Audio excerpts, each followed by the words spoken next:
Est-ce que tu as une photo de quand tu étais petit? Alors, quand j'étais enfant... Alors, Caroline, qu'est-ce qu'on dit? On dit quand tu étais petite ou quand tu étais petit? Quand j'étais enfant, comme ça, c'est pas genré, c'est plus simple.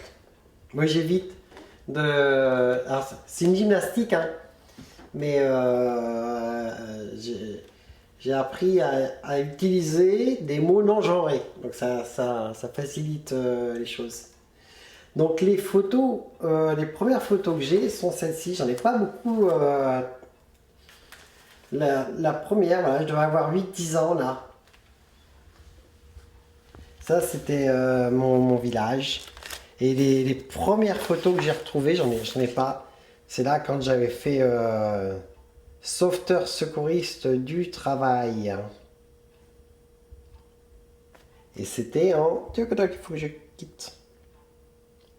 70. 15 ans.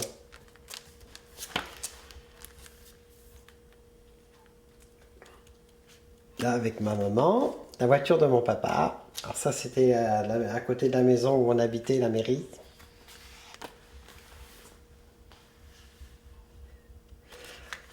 Ça a été une période de charnière avec l'abbé Vanderpitt, hein, Lourdes. Il m'avait amené à Lourdes. Et quand je suis revenu de Lourdes, je suis revenu athée. Mais alors complètement athée, parce que je me suis posé des questions là-bas. Caroline, ça, c'est qui? Alors c'était Serge. C'était Serge, je vais la sortir. Chez ma grand-mère. Là, j'étais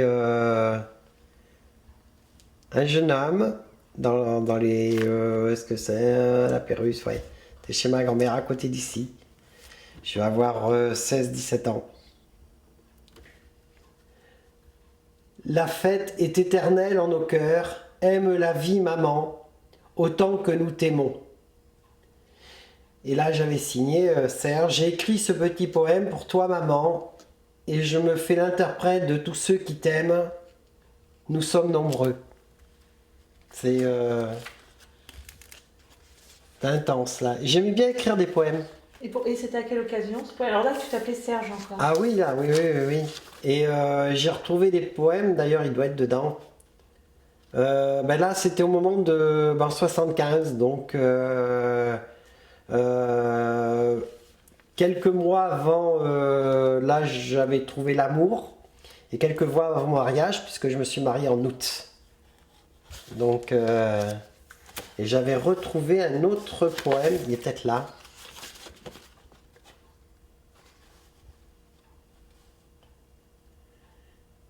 Ah, ça c'était à mon papa. Alors, j'ai pas compris. Pourquoi, à mon père, je lui envoie une carte avec une petite fille. Quand j'ai retrouvé ça, je me suis dit, mais c'est extraordinaire. Et là, c'est pas daté, mais c'était dans les années 70. Donc je suis né en 55. Et là, et je lui mets, cher père, je te souhaite une très bonne fête des pères. J'espère que ta santé soit bonne longtemps, ainsi que pour nous tous. Je t'embrasse. Et je lui envoie une photo de petite fille. Je sais pas...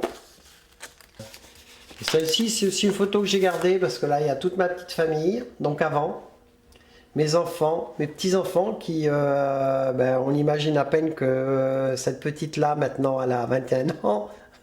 C'était mon ex, voilà. Et mon frère, ma mère, moi, là... mes enfants, mes garçons, tout ça. Quand ils étaient jeunes. J'avais réussi... je me suis toujours bagarré pour garder mes enfants auprès de moi. Et pour qu'ils soient proches de moi. Ça a toujours été mon cheval de bataille. Mes enfants, ça a toujours été mon cheval de bataille. Donc, le pouvoir les retrouver maintenant, c'est... il n'y a pas grand-chose. Ça, Comment ils ont vécu justement ça? Et comment les petits-enfants ils vivent ça? Est-ce qu'il y en a qui le vivent mieux que d'autres? Parce que de t'avoir vu il y en a qui ont connu carrément la transition, d'autres pas. Oui, oui, oui. Ma petite fille Audrey a bien connu ma transition, oui. Petite fille Audrey, oui. Maintenant, c'est devenu naturel, quoique j'ai ma grande petite fille Tiffany, qui je l'ai aperçue l'année dernière à Noël, entreaperçue chez mon fils, mais on s'est juste dit bonjour sans plus. Pour elle, c'est encore compliqué. Pour elle, c'est encore plus compliqué. De toute façon, elle fait sa vie, elle a 21 ans maintenant, donc elle fait sa vie. Pour elle, c'est un peu compliqué. Pour mes enfants, ça a été compliqué, et je comprends. Je comprends tout à fait que ce soit compliqué. D'un autre côté, je leur ai dit un jour, hein, ça aurait pu être beaucoup plus simple, mais je serais plus là. Ils viendraient me voir au cimetière. La période est tellement douloureuse et compliquée à passer qu'on passe fatalement par des périodes dépressives parce qu'on se positionne, on se pose des questions, de multiples questions. Mais est-ce que je suis bien normal? Est-ce que cette situation est logique? Pourquoi je leur fais du mal à mes enfants, à mes proches, à mon frère qui n'arrive toujours pas? Il me le dit, il me dit on se verra. On se verra. Mais si on se verra, et quand on se voit, il me dit la première fois on s'est vu, ça remonte à 3 ans. Qu'est-ce que c'est que ce déguisement? Il me fait. Et encore, j'avais fait attention, pas de maquillage, pas de bijoux, pas de boucle d'oreille. Je m'étais coiffé, j'avais tiré mes cheveux de façon à ne pas l'offenser en quelque sorte. Et là encore, très récemment, là, je l'appelle, mais c'est moi qui l'appelle. Lui n'arrive pas à me parler. Et Caroline, est-ce que tes enfants ont toujours un père? Ah, je suis leur papa. Ah oui, oh là oui, je leur dis, mais je suis votre papa. J'y tiens à être votre papa. Ah oui, oui, dans l'intimité, je suis papa. Ah oui, oui, ça, pour moi, ça fait aucun doute. Pour le mariage de mon fils, il me dit, je fais comment? Eh ben, je lui dis, c'est pas compliqué, hein. Tu dis que ton père est devenu une femme qui s'appelle Madame Caroline Dexé. Ah ben tu crois ça toi? Je lui dis mais attends, ne te mets pas en colère, c'est pas si compliqué que ça. Il dit mais c'est pas compliqué pour toi, mais pour moi c'est compliqué. Ah j'ai attends, on se pose, je t'explique. Non non, tu m'expliques rien, je veux juste savoir comment on écrit. Alors je lui dis mais t'inquiète pas, à l'état civil, moi tous mes papiers sont faits. Je t'envoie mon acte de naissance. Et là où ça fait bizarre, c'est quand on regarde son acte de naissance et que, acte de naissance, Madame Caroline Dexé, Madame Caroline Serge Dexé, parce que j'ai gardé mon prénom précédent, je tenais à le garder, parce que je le revendique, et puis c'est pas parce que c'est un prénom masculin que je suis pas ce que je suis. Donc, et je dis sur mon acte de naissance, ben, ça fait bizarre de voir ça, mais ben, c'est comme ça. Voilà, il faut s'y faire. Et il faut s'y adapter surtout, mais moi l'important c'est que je sois bien comme je suis, dans mon corps, dans mon être, dans mon vécu, et que je me pose plus de questions comme je me suis posé pendant 15 ans. Pendant 15 ans sans arrêt, c'est des questionnements, donc maintenant je m'en pose plus. Je peux sortir librement, je peux vivre librement, je peux rencontrer qui je veux librement, ça n'a pas de prix quoi. Ça n'a pas de prix, quand je me souviens d'avant comment je faisais, que j'osais plus sortir de la voiture. J'étais dans ma voiture, oui, il faut que je prenne du carburant. Ben oui, mais attends, je suis changé. Il faut que je me démaquille. Il faut que je me change de vêtements. Donc je me mettais à 100 mètres un petit peu plus loin, à l'écart, sur le parking. Et puis du parking, donc je me rechangeais. Je mettais un pantalon sur ma robe ou sur ma jupe.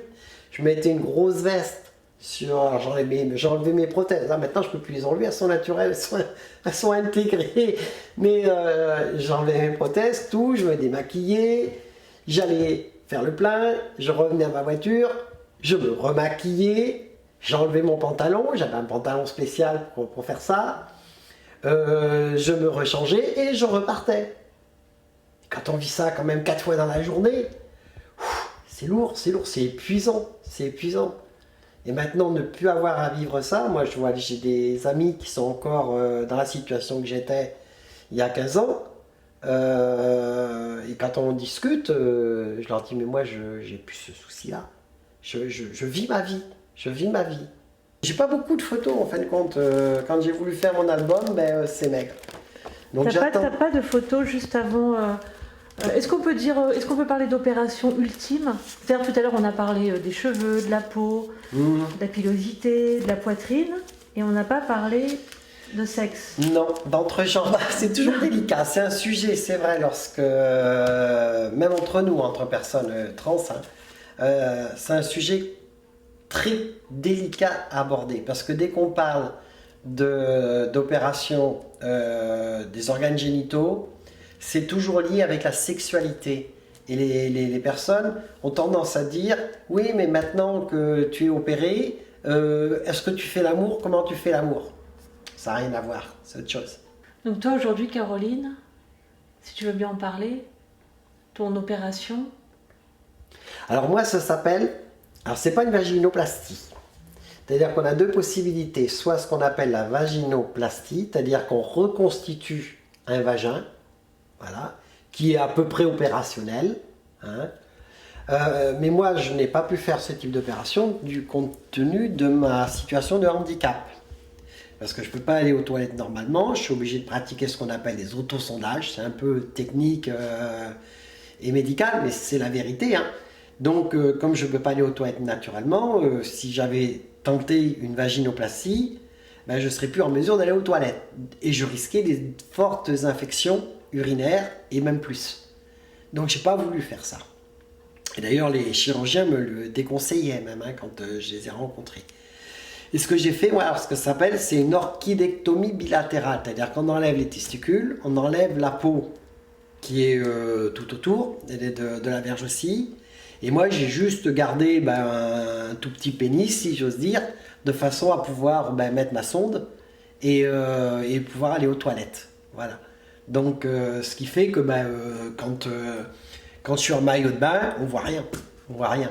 Alors que c'est la hantise de toutes les personnes trans qui sont MTF, donc qui transitionnent d'homme à femme, qu'on voit quelque chose entre les jambes. Voilà, ça c'est non seulement une hantise, mais c'est une angoisse même. Quelle sexualité tu peux avoir? Alors la sexualité que je peux avoir, c'est un peu compliqué parce que du fait des hormones, l'hormonothérapie, ça coupe la libido. Je m'en suis rendu compte assez rapidement. Autant avant, j'avais une libido normale, hein, en tant qu'homme normal. En tant que quand je me travestissais avant mon hormonothérapie, j'avais une libido normale, même si j'étais Caroline. Enfin, même c'était pas Caroline, mais c'était Délice. Et là, depuis quelques années, depuis 3 ans, je n'ai plus de libido. Donc, ça ne me manque pas. Ce qui me manque plus, alors ce qui me manque, c'est pas les relations sexuelles. Ça ne m'intéresse plus du tout. Et vivre avec un homme? Alors, vivre avec un homme, pour moi, ce serait envisageable. Après, je me pose la question de comment mes enfants l'interpréteraient. Ça risque d'être compliqué pour mes enfants. Mais c'est ta vie, ça reste. C'est ma vie, c'est ma vie. Mais si l'occasion se présentait, que je tombe amoureuse d'un homme, déjà il faudra que ce soit un homme bien. Et ça court pas les rues. Donc c'est envisageable. C'est envisageable. Ouais, c'est envisageable. Si tu devais refaire tout ce chemin, est-ce que tu le referais? Je le referais plus vite. J'ai le sentiment d'avoir perdu des années.